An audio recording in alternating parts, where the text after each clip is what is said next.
All right, we got Dragon Age Veilguard, 22 minutes of gameplay with BioWare.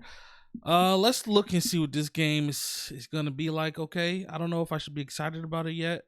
I don't know too much about it. I do like the Dragon Age series. I played all of them. I was a fan of 1 story, 2's combat, 3 I wasn't really a big fan of. I need to go back and replay it actually to make sure if I am a fan of it or not. But either here or there, let's just watch this gameplay and see if we need to be excited about the new Dragon Age. Let me know down in the comments below What's if you're up, excited. everybody? I'm Kat Bailey, and this is our extended look at Dragon Age the Veilguard's gameplay. I'm here with BioWare lead developers Corinne Bush and John Epler. Corinne, what are we looking at today? Hey y'all, so today we're going to be helping out one of our companions, Davrin. This is part of that was mean. I'm sorry. Sometimes I just can't help but react. But okay. His personal arc to rescue the griffins long thought extinct. We're going to take a quick journey through the lighthouse, your base of operations. Okay. We're going to head into the crossroads and make our way to the dark swamps of Hossberg wetlands. Oh, so man. You're in the lighthouse, as Corinne mentioned. This is your base of operations that you inherited willingly or unwillingly from Solus. It is located in the Fade. It's where Solus was able to start planning his rebellion against the Elven gods millennia ago. Right now, you and your team have occupied it, started to build it, started to shape itself around your personality. As Corinne mentioned, we are going to go talk to Davrin, who is located up above. And each of these spaces kind of shapes itself around your companions as they live there, as they basically spend their arcs in those rooms. And we see here the glowing light above indicates Davrin's ready for us. Let's check in with him. Okay. All right, Davrin. Look at the little griffin. We got a message. A place called the Cauldron was attacked. That's some sort of Grey Warden tavern. Look at that head, it's a man. Secret Warden readout. No idea what goes on there. Then why are you involved? Because whatever attacked it sounds like the Gloomhowler. Voice acting on point. Earlier in Davrin's arc, you were introduced to his nemesis, the Gloomhowler, a creature that's been hunting and stalking wardens for quite some time.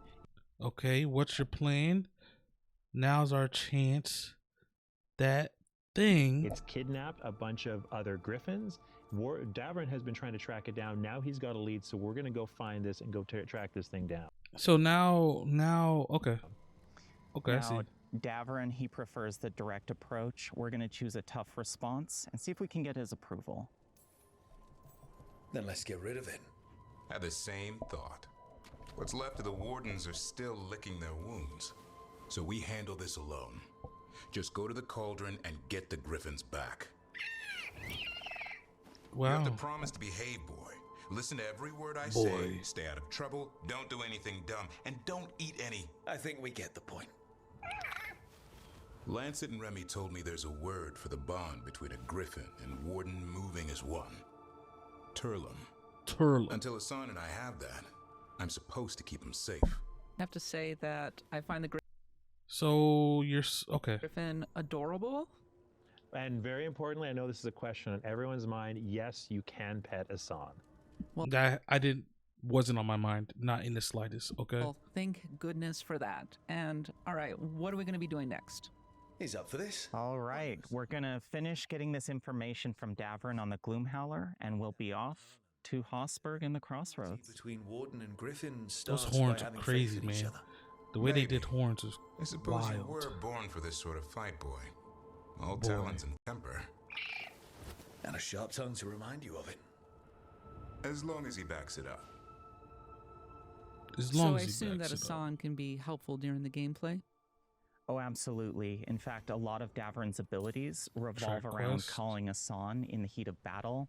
I in particularly love when you're going against enemies. You the run-in looks crazy. See Hassan swoop down, especially if it triggers a combo between your companions. As Corinne mentioned earlier, one of the interesting, fun things we've done is if you see the lights on in a room. He ain't got no shoes on. You see his feet?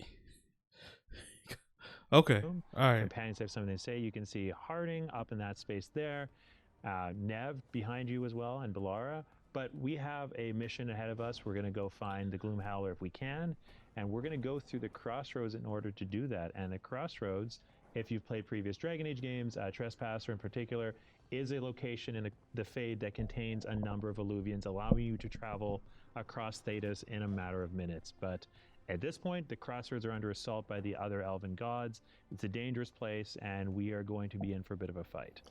I want to see the combat. The Vera Voss is the central focus point of the lighthouse. This is going to take us to Solas's pocket area of the crossroads. Pick it up! It might look a little bit different from what you've seen in Trespasser. Can you tell us a little bit about the role that the crossroads plays in the structure and the gameplay? Yeah, so the crossroads is, again, it's the area that you spend a lot of time traveling through as you go from area to area. It's also a space that has, at one point, served as Solas's main base of operations and training ground for his rebellion against the elven gods. So it kind of reminds me of that place in God of War, where you go to travel to all the different realms and stuff, whatever. I forget the name of it was, but yeah, it had all the doors you would go through, walk through. As you go through it, you're going to find fragments of the past, the things that Solas had done previously that are going to give you a bit of insight into Solas as a character, but also into the elven gods and their motivations. Some of my favorite content that you'll find if you go exploring in the crossroads is these opportunities to actually relive some of the memories Solas had during his rebellion. You actually get to take part in this ancient rebellion. And here we have the Caretaker, a mysterious spirit that was actually here before Solas was and started to help Solas with his rebellion, but also to turn this into a safe haven for spirits. Right. Again, as I mentioned before, the gods are assaulting the crossroads, so it's no longer the safe haven it once was, but you're going to work with this Caretaker through quite a large amount of ancillary content to rebuild this into that safe home for these creatures that, if anyone knows Solas, he has a tremendous amount of affection for spirits. Okay. All right. Now here we go. gonna get Finally, into some combat. Here, and this time we're playing as a mage. Now, mage is one of my favorite classes to play. It's primarily a ranged attacker, and when we're surrounded by swarming darkspawn, I'm about to say, where's the help? I use a variety of strategies to control the battlefield. I'm gonna use my heavy charged attacks to knock down these ghouls, get them out of the way, and of course, darkspawn. There it is. Pause in the menu, and you can pause to play the game just like a regular, traditional Dragon Age games. To fire. Let's see this real quick, okay? So you could command the other people to help you out. You got a healer, you got, combat opportunity. So we made sure to equip our fire staff, have our fire abilities on hand. You may notice something about the Darkspawn too, is that they look a little bit different than they have previously, and part of that is because Gillenane, who has always been focused on using the Blight as essentially a crafting material, a way to alter life itself, has been enhancing and changing these Darkspawn as part of her army. Corinne, I noticed that you were doing a combo opportunity. Can you tell us a little bit more about how the role that plays in the actual combat? Yes. So the combat system in this game, the deep strategy behind it is really to manage the various abilities your companions and Rook have in concert. So in this case, Harding has a combo opportunity with Shred. It's going to apply the Sundered effect and deal a high amount of stagger. Now you'll notice I can combo that with Rook's ability Spirit Bomb. That's going to cause a detonation combo. Okay. So, nice. Again, one of the things you'll notice about the terrain here is it's very snowy, very mountainous. The Crossroads is a realm that reflects the waking world. In this case, it's an amalgamation of all the real world spaces that are tied to it. In the case, we've got Hossberg, we've got other mountainous regions. So the lore, I'm not.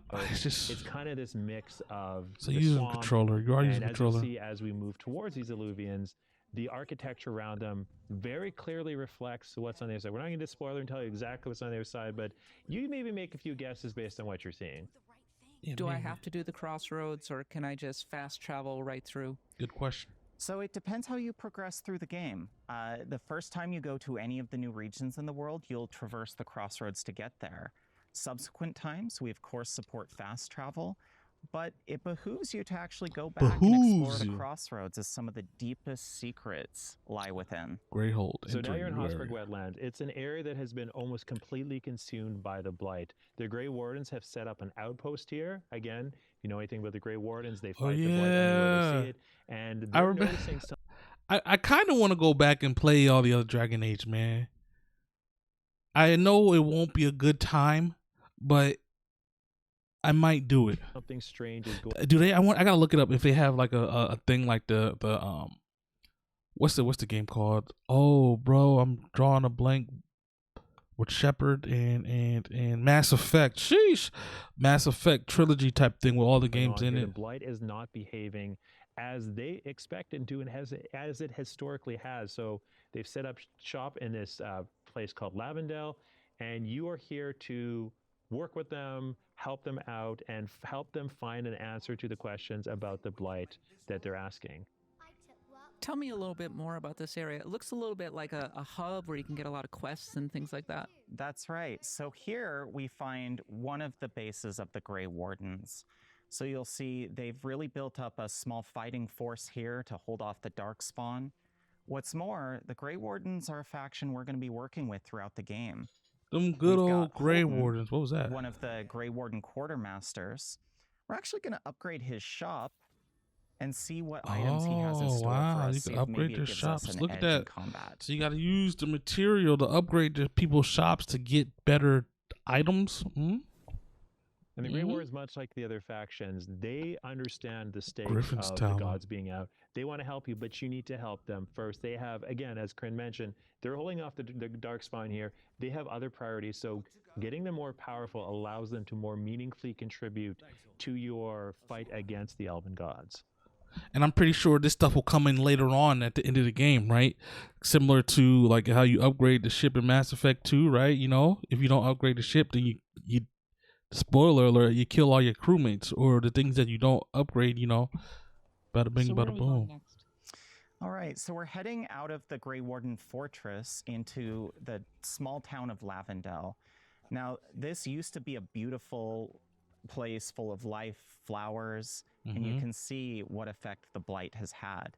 But the residents are still here. They're trying to make the most of their lives, and you can see there's plenty of opportunities to help them. In fact, we're going to quickly check in with Finn the physician and see what he has in store for us. Right. Finn the physician. So Flynn, again, one of the focuses of this game is characters, not causes. I've been busy with patients, but I'm short on medical supplies. My mentor, Oscar, he should have some. He has a cabin outside the village. If you're out there, tell him you saw Flynn, and they could use his help. And Flynn is a warden who you will do quests with. We wanted to make sure that the side content of Dragon Age: The Veilguard felt as meaningful and tied to the overall conflict of the game as anything else you do. We That don't is want good. you to just go off and do random tasks. Everything needs to feel meaningful, either contributing to your fight against the gods or contributing to the growth of your companions and the factions that you need at your side to stop the gods. That's You look good. a bit worried. We're not sure where some of our wardens are. Beckett and a few others. I want to see more We're combat supposed though. to check in. We need to look out for each other more than ever. More It's than just- ever. I know they took Weishaupt hard, and I hope they're okay. All right, so we picked up a couple of quests in Lavendel, but we're here to help Davrin. So we're going to make our way through the perils of Hossberg and try to get to this Warden Fortress Here we of go. the Cauldron. More combat, different types of enemies. Seeing a lot of kind of organic matter. I suppose that's the blight. Absolutely. So the blight at this point, as mentioned before, the wardens understand it's changed. It's become a lot more organic, a lot more alive. You're back in Dragon Age 2, Inquisition, Origins. The blight, while it was a slow-moving wall, it didn't have this almost sentience, this almost thought behind it. And obviously we've talked about how the gods that are out are blighted. That probably has something to do with it, and it's made this area far more dangerous than it would have been before. And you might notice as we get into combat with some of these Darkspawn that they do look a little bit different than before. And that's I don't very remember what they looked intentional. like before. Gillenane, the god of monsters, she uses blight like a medium to sculpt and warp the Darkspawn to do her bidding, to suit her purposes.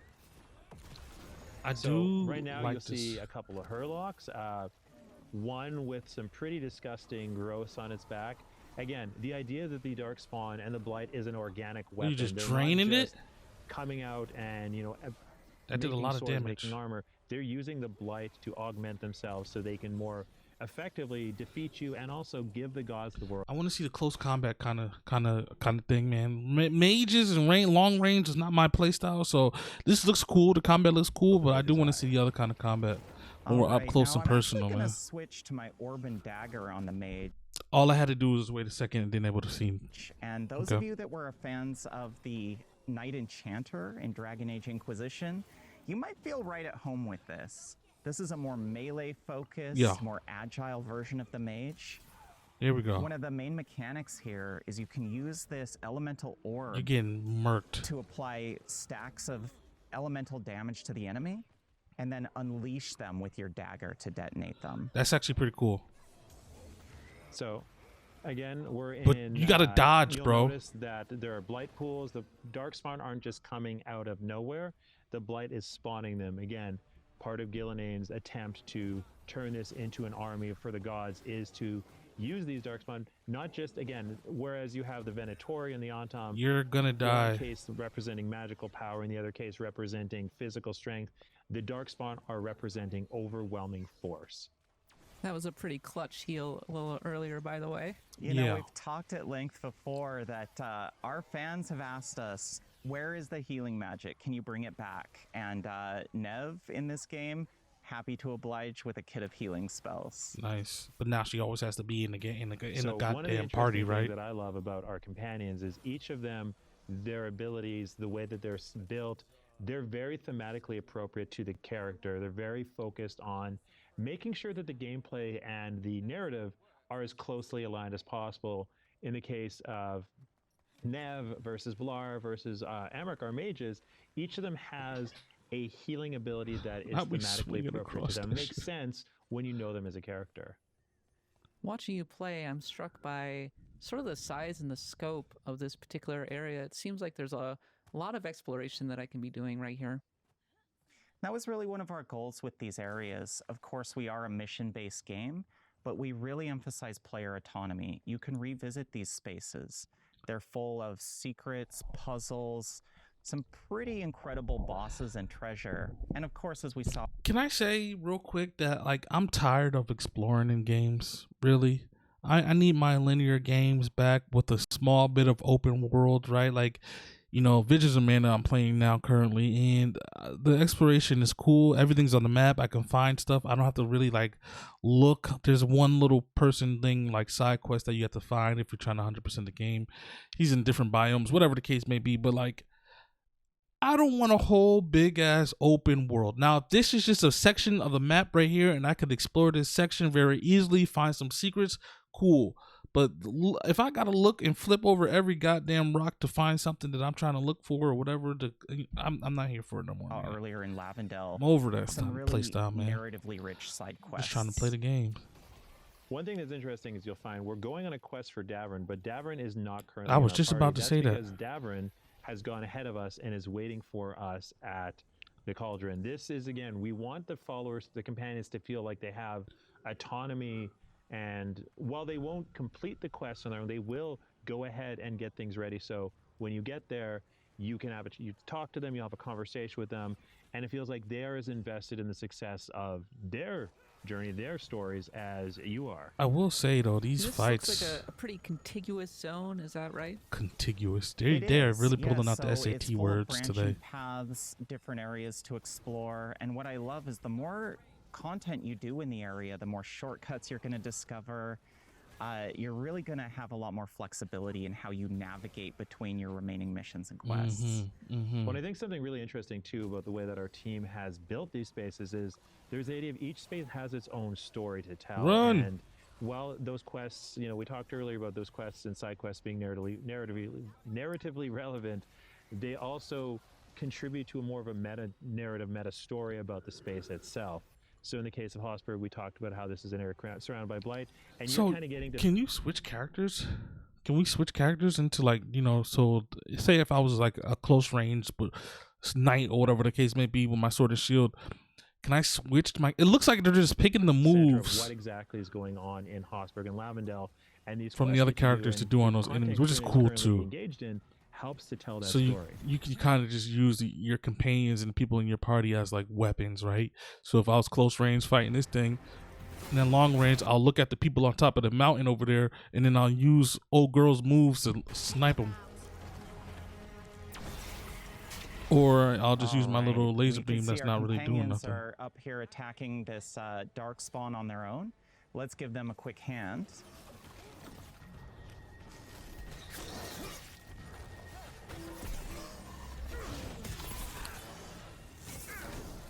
All right, and I love positional gameplay, making use of the environment to your advantage.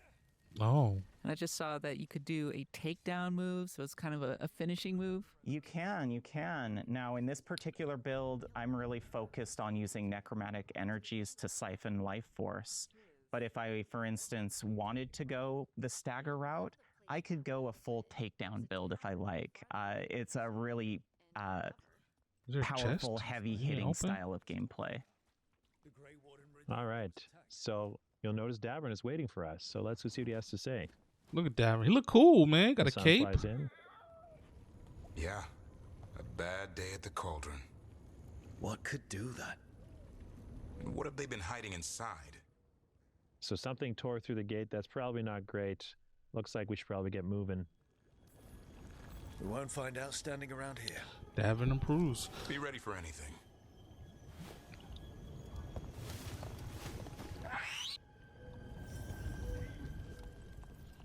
So because we don't have Davern in our party, he's going to move ahead and wait for us while we bring Nev and Harding along to clear a path for ourselves to find Davern and get to where he is.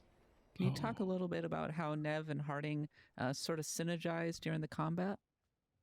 Yeah, so Nev and Harding, Nev is a mage, Harding is a rogue, and each of the classes, you can build a party entirely of one class if you want, but the idea is that the classes synergize and they can set up and detonate each other's abilities in a very interesting way. Now, because you have a lot of freedom in how you build your character, you can, again... Dodge!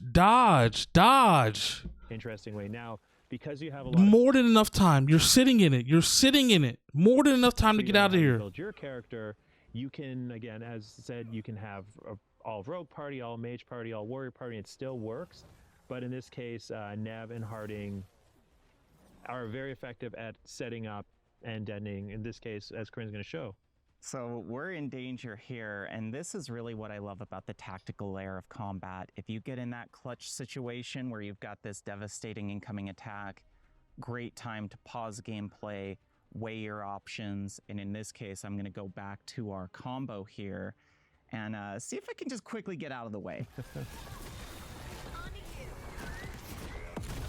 Camera looks like it's going to be your enemy too. Get out. You can see I've applied siphoning to these enemies, so I'm actually going to be leeching their health when I use my mage beam. Watch out. Now you'll notice there's blight boils throughout the area, and that's part of our philosophy on the combat encounters. If I don't destroy these blight boils, ghouls are going to continue to emerge. So I'm really focused on what targets do I take down first. This enemy is a little bit weaker. I think I'm going to have my companions focus on them while I deal with this grenadier that's given me some problem. Grenadier. Grenada! Yeah, I will say, and that's, I'm not on the stick. Corinne is much better at this game than I am, and this You say that? Well, most of the time, yes, 100%. But each enemy, again, really leaning into the organic. What I love about the Grenadiers is they basically rip off pieces of themselves and throw them at you, which explode as blight. And again, really leaning. They can't die. They got like a cheat on where they can't die because I watched just like the second time where this person's been hit. The idea that the blight is organic and disgusting. Like you're being hit. They just don't want to show you die. One thing that I'm noticing is that the combat encounters can get pretty intense. You end up fighting a lot of different enemies. You can absolutely getting hit again. If you're not careful. Yes, and this just got hit. Earlier, didn't die. This is well into the game, so combat counters have really ramped up, and it really shows the importance of positioning, using your companions wisely, and looking for those synergies and combos. Oh no! Oh, Oh, well, excuse Now, me. this is interesting. We just went down. We've built our companions to be able to come to our aid. So we're actually going to use a revive here. And Nev to the rescue. Oh, well, And as maybe Corinne mentioned, you. this is like- I take that back. I stand corrected. You were not cheating, and you're not playing on a dev build. You did die. Even Hossberg itself is what I consider a later game area, and the encounter is a little bit more challenging. It's a more dangerous space.